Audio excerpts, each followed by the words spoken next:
Hey speech class, my name is Zainab, and today my speech topic is going to be over texting and driving. And these are my audience members.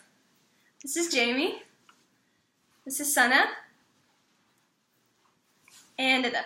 Thank you. So today my main points will mostly cover how texting and driving is a distraction, how it can lead to life-threatening accidents, and what we must do in order to stop texting and driving to provide a safer environment for everyone. So, texting through phones seems to be the thing to do for the 21st century. The world around us is constantly in a rush. So instead of people wasting their time calling and waiting for the person on the other line to answer, texting is just a quicker alternative. So at some point or another, we've all texted and driven, myself included, and just the idea of getting a quick response versus wasting my time leaving a voicemail or your time leaving a voicemail always works better. So just like when I was 15, just like every other teenager, we were all in the driver's ed course, and one of the main points in the driver's ed lessons was about texting and driving and how we shouldn't do it. And we watched horrible videos of incidents that happened with people who were texting and driving, and that kind of opened up my eyes to the severity of texting and driving. So today I'm challenging my audience members and my viewers to stop texting and driving and take a pledge to do so, enabling a safer environment. But a lot of you are probably thinking, what's the big deal? Who cares? But there is a bigger picture. So, do you really think a person who's texting while they're driving is 100% focused on the road? Or does texting distract one's mind from being able to safely maneuver the car? So, according to the texting and driving statistics for distracted driving, people who simultaneously text while driving are actually more prone to increased car accident rates as well as injuries. So texting while driving is 6 times more likely to cause an accident than driving drunk, also according to the texting and driving statistics. So to some people that may seem shocking because texting while driving is more dangerous than drinking and driving, which also means that there's a wider age range that's being affected. Also, according to the texting and driving statistics, answering your text takes away your attention for about 5 seconds. So if you're traveling at 55 miles per hour, that's enough time to travel the length of a football field. So within seconds, your life could flash before your eyes. It may not seem like enough time to many people, but that's where a lot of people are actually wrong. So a prime example of texting and driving being a disaster affected a man whose name was John Breen. So John Breen was your average 23-year-old in the military who was about ready to deploy for Afghanistan, according to the texting and driving stories. So his family actually called him JB, and he was driving the night before his deployment, and he was actually texting a friend, and he lost control of the car.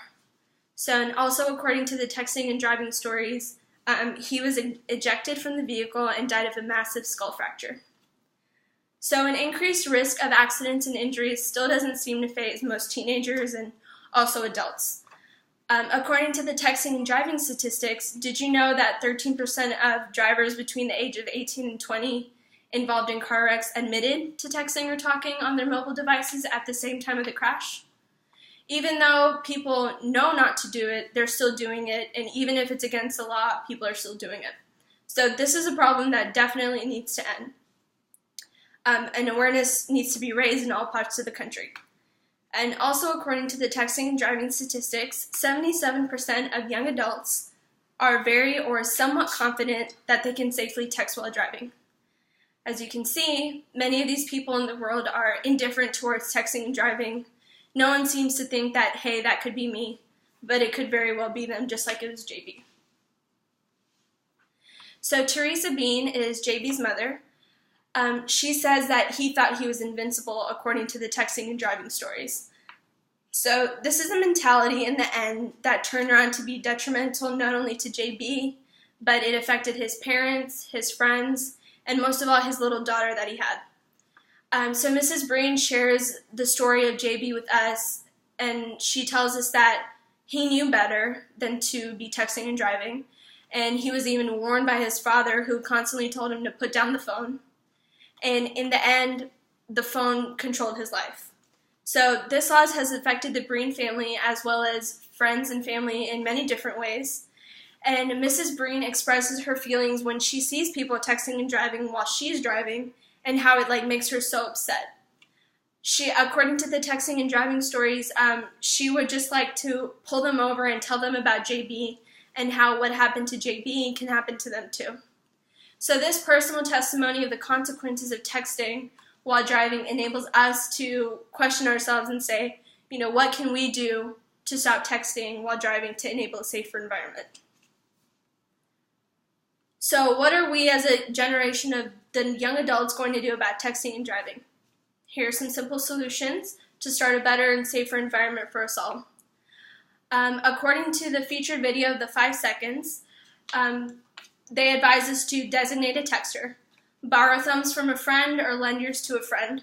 Passengers get the privilege of texting while in motion. So if someone is next to you in the passenger seat, there's no excuse for you to be looking at your phone and beginning to respond. We all have to think smart, and we have to hand it over to the passenger and just let them type it for us, and that'll be easier for everyone. Because when you're the designated driver, the passenger in the seat next to you and the seats behind you, you potentially have their lives in your hand. So when you jeopardize them by texting and making a not so smart decision, there's never a good outcome. Another tip that they give us is out of sight, out of mind. So when you're in the car, put your phone where you can't reach it, a place where you won't even be tempted to look. No phone, no texting. Another point the featured video 5 seconds gives us is silence is golden. Turn off those notifications. The less you hear your phone, the less you'll be tempted to respond. And lastly, I challenge you to take the pledge. I want my audience members and viewers to take a simple pledge to not text while driving the next time that they're in the driver's seat. So it's definitely vital that my audience members as well as viewers take the pledge to not text and drive today and do anything in their ability to prevent horrible accidents like JB's, because some things are just irreversible. There's no way JB's going to be able to come back. So that's just one of the prime examples. One person can help make a difference, and it should definitely start with you. After listening to my speech, I hope that you are all able to take valuable information and be able to implement it in your daily life and routine from now on. You could definitely save a life, a friend, or even a stranger by simply not texting and driving and keeping it away from you while you're driving. So no text is worth any loss of a precious life in problems that are faced. Today's world, texting and driving is one of the major problems, especially among teenagers, also adults. So it's not only detrimental to the lives of the victims and their loved ones, but also to the families who have lost their loved ones. And that's my speech. Thank you.